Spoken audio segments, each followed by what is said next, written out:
What's up, guys? In this video, you're going to want to watch if you're interested in refrigeration, because I get on a Zoom call with John Broughton from Danfoss, probably the closest thing I've ever done to a webinar, and we're going to hit on cold rooms, or better known as walk-in boxes in North America.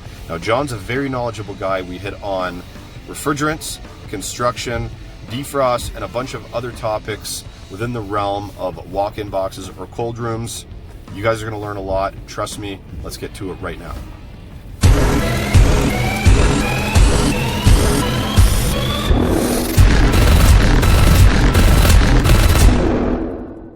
This video is brought to you by Harago.com, a trades-only platform helping you find the right job or the right candidate.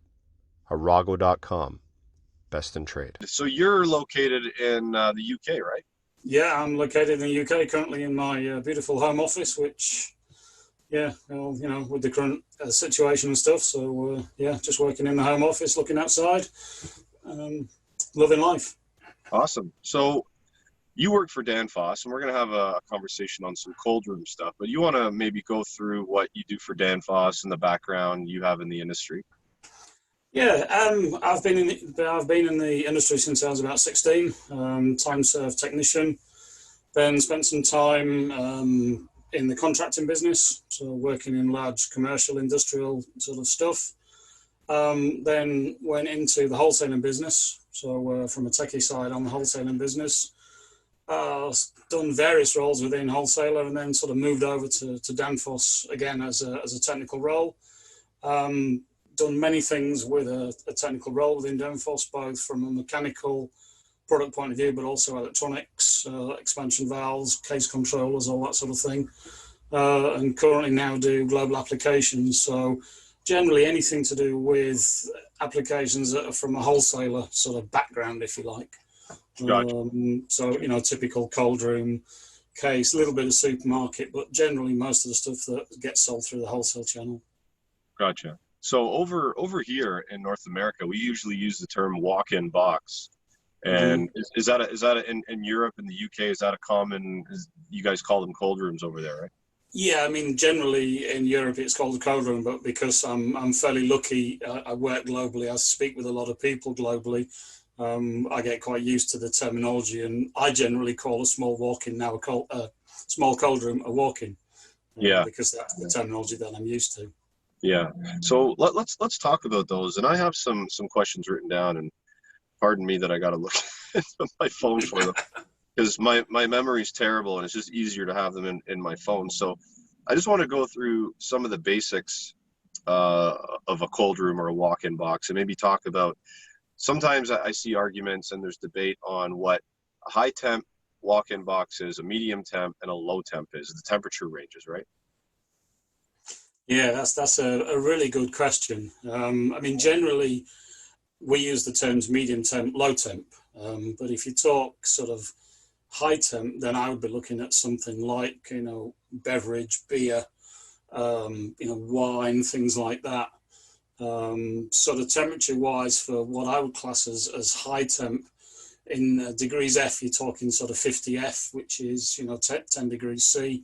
Somewhere around there. Then when you come to sort of medium temperature, then, you know, you're talking meat, dairy, so 39 degrees F, 4 degrees C for vegetables, a little bit colder for chilled meat, you know, 32 F, 0 C for meat, something like that. And then low temp, again, there's as much confusion there, I guess. You can generally talk low temp from -18 downwards for sort of short term, and then, you know, all the way down to -25, -30 for long term. And then if you want to go even colder, down to -60 for, you know, the pharmaceutical business. So yeah, there's a lot of discussion, and that's very global as to generally what you mean by medium temp, low temp is understood. But if you sort of mention high temp, that's where it gets a little bit confusing. So generally, I sort of say high temp is beer, and then people get the understanding of it. Yeah, and it kind of sucks. We got to say high temp for beer for those of that like beer, like ice cold, right?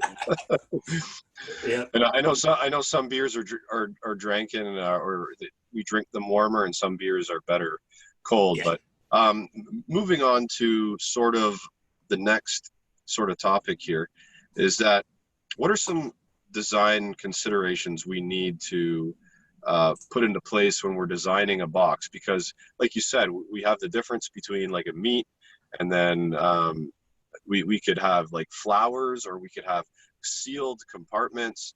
So let's take something like fruits and vegetables that need to kind of stay moist and can't dry out, and compare that to something like that's in a sealed container where it doesn't really matter if it dries out, and we need to maintain sort of a moisture level. What sort of parameters and design considerations do we need to look at there?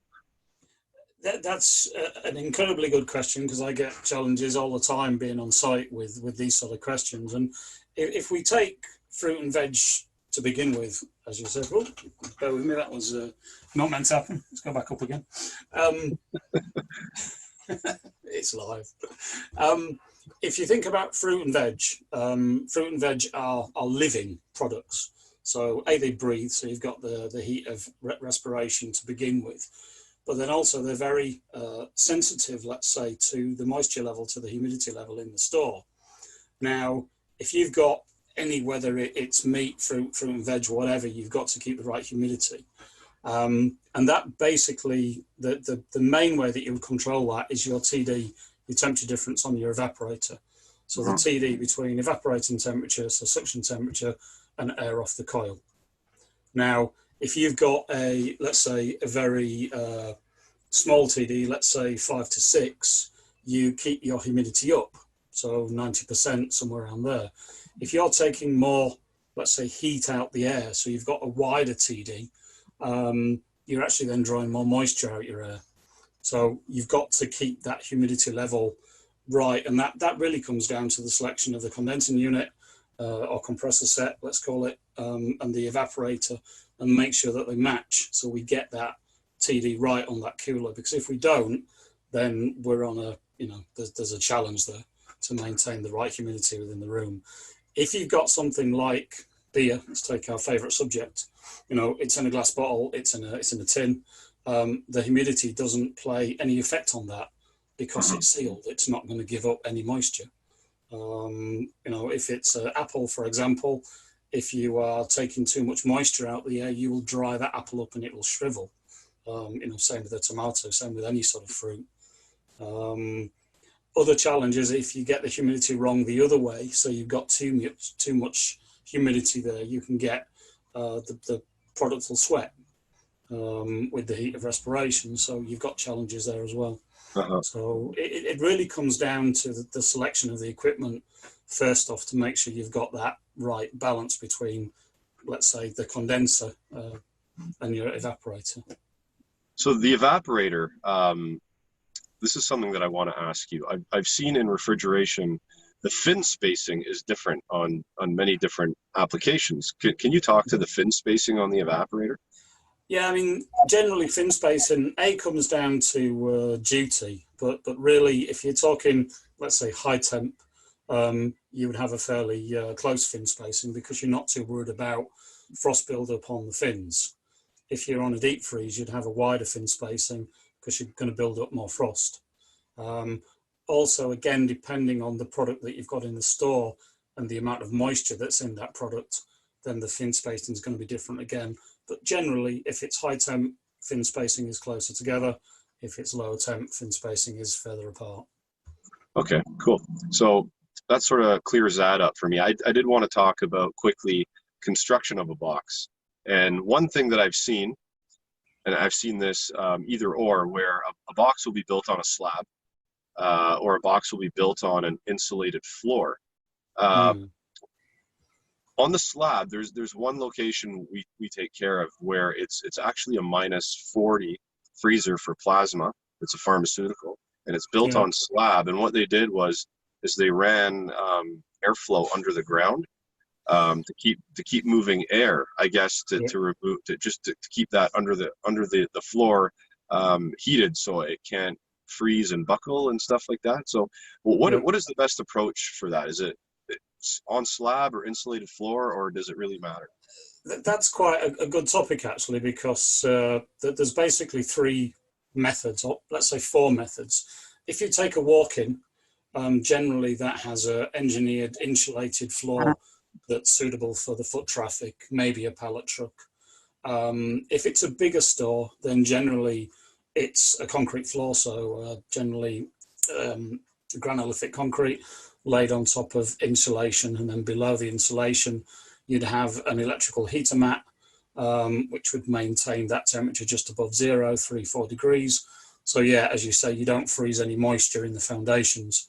So if you freeze any moisture, then obviously water expands when it freezes, and that can damage the floor and cause something called frost heave.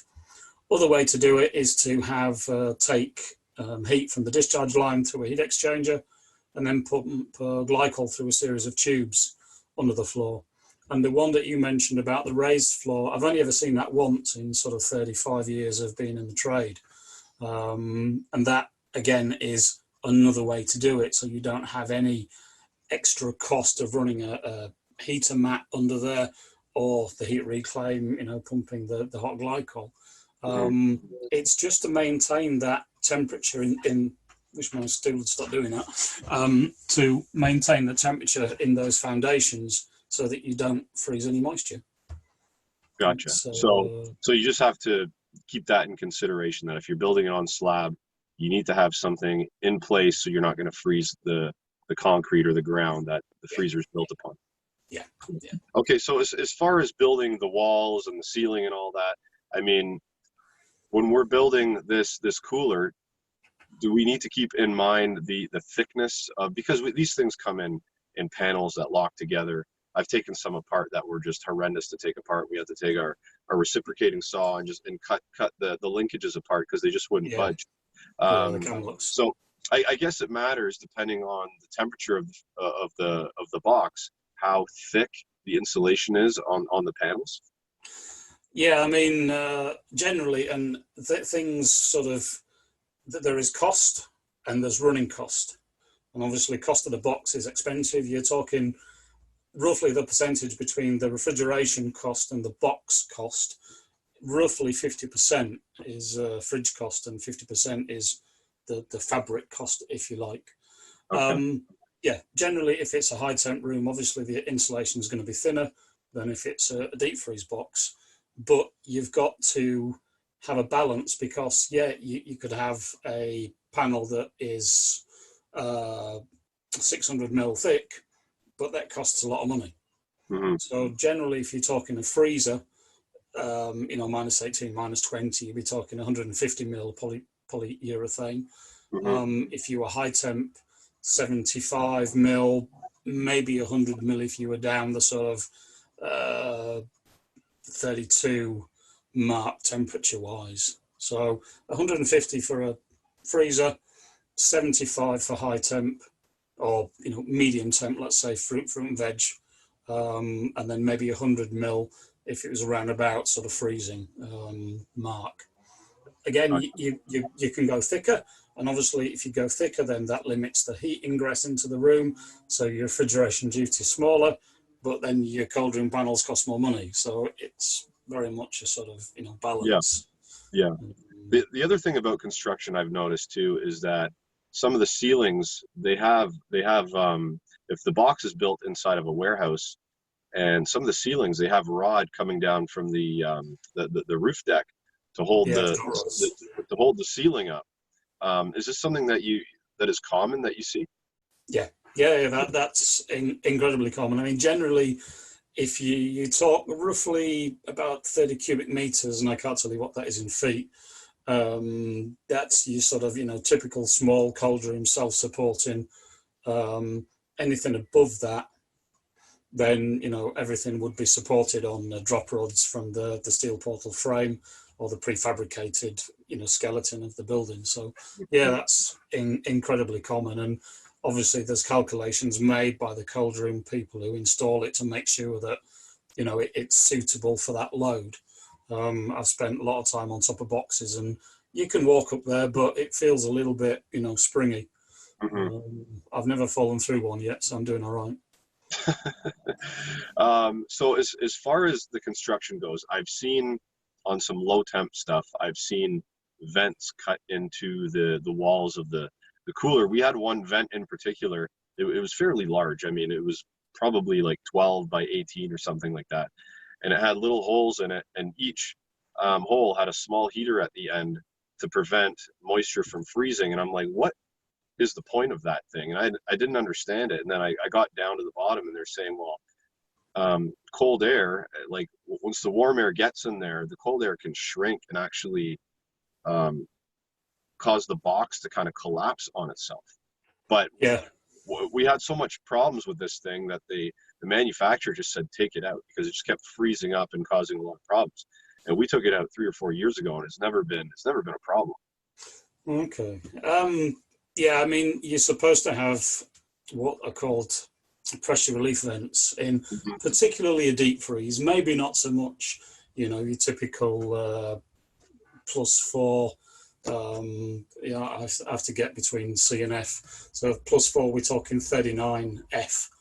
Not so much of an issue. And if it's a store that you're in and out all day long, the doors are open, again, not too much of an issue. But if it's the sort of store where you are putting product in, shutting the door, leaving it, maybe it's blast chill, maybe blast freeze, something like that, then you can have issues, because, as you said, the cold air inside the room shrinks, creates a vacuum, greater pressure from the outside, and then causes structural instability of the box itself. These vents are basically put in there to equalize the pressure, so inwards and outwards. So you'll get cold air coming out, warm air going in, that equalizes the pressure.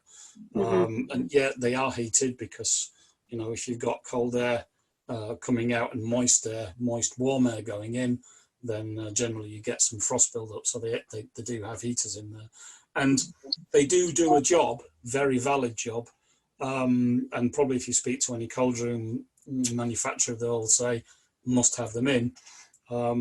I've been to a few sites over the years where if you try and open the door will be difficult to open, and you'll feel that because of that vacuum there. And that's sort of the warning sign, I would say, to think, well, maybe you need to think about having these relief valves fitted. And depending on the size of the store, there's certain locations where they need to be. You have to have them sort of 2/3 up the wall, not any further, because that's dead space. And, again, depending on the size of the store, you might have 1 vent, 2 vent, 4 vents. I've been to some big stores, and they might have 10 vents in the whole area. Just trying to keep that structural stability going. Yeah, and I know where you're coming from with having trouble opening the door, because we have some reach in -80, like these are pharma freezers again. They're Cascade, like package units, and they're -80. And if you can't open the door, there's actually a little knob on the side. You spin it off, you pull it out, and you can hear you can hear the air changing. And then as soon as it's done equalizing, you can open that door. So it's totally in line with what you described there. So I'd like to move on to some refrigerants that are used in cold rooms or walk-in boxes. Some of the major refrigerants, or the top 2 or 3 that we see. There's a very good discussion, and sort of globally, that's a really good sort of topic. Generally what I'd say, if you talk about refrigerants, it depends on whether it's high temp, medium temp, low temp, obviously, because we use different refrigerants for different, temperature ranges, different evaporating ranges. So let's take 404, for example. That's a fairly multi-use refrigerant these days. It's a high-density refrigerant. It gives you a lot of bang for your buck, so to speak. Then you take 134A, for example, which is a sort of other end of the spectrum. It's a very low-density refrigerant. You don't get a lot of bang for your buck. The GWP is still not too bad. Why would you use it? Some people like it. It all comes down to application, temperature range, and the GWP that you are wanting to have in that system, both from a legislative point of view. If you're driven down the legislative route, everybody wants a low GWP. So, you sort of pays your money, and you take your choice on what refrigerant that you go for. It's a really difficult subject because, nowadays everybody's talking to get the GWP down. There's flammables, there's the A2Ls, the mildly flammables, CO2. There's no one gas fits everything, unfortunately. Yeah. The reason I asked is because I see 404 quite a bit, and I have one building that ranges. There's three coolers that they range around the 5 degrees Celsius mark, and then there's a minus 23 Celsius and there's a minus 40 Celsius, all in the same facility, and they all use 404A. So like you were saying, it does do kind of like a wide range of applications, but something's going on with 404A, is it not? Where it's going to be phased out or whatever? Yeah, I mean, it's phased out in all new equipment within Europe because of the GWP level. And now we're moving to 448, 449, 452, which have lower GWP levels. We're being driven by the legislators, and that's one of the biggest challenges, I think, of our business today, is to look after the equipment that we've got that's working with a certain refrigerant. As we all know, if it's inside and the system's not leaking, it's not doing any harm. It's a matter of keeping that system tight. I'd probably say one of the biggest challenges that I get from field work is getting people to understand that if you are evaporating, let's say at 32, that you have to maintain a certain pressure drop across your expansion valve. And then you've also got to look after your head pressure. So, if it's very cold outside, the middle of winter, you've got to have some form of head pressure control to maintain that pressure drop across the valve. Otherwise, you're going to struggle. And if you're on 134A, for example, that's a lot harder than it would be if you was on 404. It's trying to maintain that drop across the valve to make it function. And I think that's also one of the challenges with refrigerants, because people assume, that the system will work no matter what the temperature's doing outside. And that is very much dependent on the refrigerant that you're using at the time. Great. It's a challenging subject. Yeah. And there's no one gas fits all almost. Well, it's good info to have. And the last thing that I wanted to talk to you about was the different types of defrost we can implement. And I'll tell you a story that's happened a handful of times on some coolers that we're maintaining around 4 to 5 degrees Celsius, so in and around that 38 to 40 degree Fahrenheit range, where they just use off-cycle defrost, meaning, well, you understand that, but where the system shuts down, but the fans continue to run, and because the air is above freezing, that's going across the coil, it just naturally thaws the coil. But we've had cases where the dead of the summer, it's really humid, and there's a lot of activity going in and out of that box, where it'll get a little bit of moisture, and because the activity is high, it doesn't come down to temperature. So it just continues to run and run and run. It never gets that break, and it never cycles off, and then you get this big ball of frost. It's only happened a handful of times at these places, and we've alleviated that with putting in some curtains. So when the big roll-up door opens and it's just one person going through, they're just going through a curtain where we don't have the moist air coming in and rising and hitting the evap. So that's one way is the off-cycle defrost. And what are a couple other ways in low temp that we can defrost these coils? Obviously, the most common method is obviously electric heaters. Yeah. That's probably the most common method. Works perfectly well. I think the challenges, as we probably all know, is getting the right defrost termination temperature, getting the right location for the termination probe in the cooler. Don't put it near a heater, for example. Make sure that it's terminated on temperature, not time. Just have the time as security, so you're not using more energy that you need to. Other things that I've done in the past is to make sure that you've got a good drip down time. So as soon as you reach your termination temperature, it doesn't write back into refrigeration again, because then you just freeze any remaining moisture that's on the coil. So Yeah. have a drip down time. I personally always put 5 minutes drip down time on there between the end of defrost and the start of refrigeration. And then it might even have put what I'd term a snap freeze or a fan delay on there. So you're not actually, if there is any moisture still there, you're not going to blow that round the store. You've got to be a little bit careful, because you don't want to get liquid back down the suction line, obviously. And if you haven't got any fans running, that becomes a little bit of a blackout, if you like. But the main thing for hot gas defrost are those. Other methods that I've seen over the years, water defrost. I don't know whether you've seen that in your line of work, but that used to be quite a favourite sort of quite some years ago, and it actually works really well. It's just got to be maintained and understood, let's say that. So how does that work? I've never seen or heard of water defrost before. How does that work? Yeah, it's quite an interesting one. Basically, at the top of the cooler, you have like a spray bar, or a dribble bar, if you want to call it that. And basically, you pump water into this bar, and it just basically pours water, or lets water flow over the coil block. Obviously, then the condensate tray and away. And if it's set up right, it actually works fairly well, because then you're not actually putting any extra heat into the store. That's one of the big challenges with electric defrost. Obviously, you cool the store down and then you put in 10 kilowatts of heat into the room again. Okay, a lot of that gets used to melt the ice. But when you've actually melted the ice, then you warm up the coil block, then you start the refrigeration system again, then you've got to take a lot of that heat back out the store again. So water is actually hugely beneficial, because you're not adding that much heat into the refrigerated space.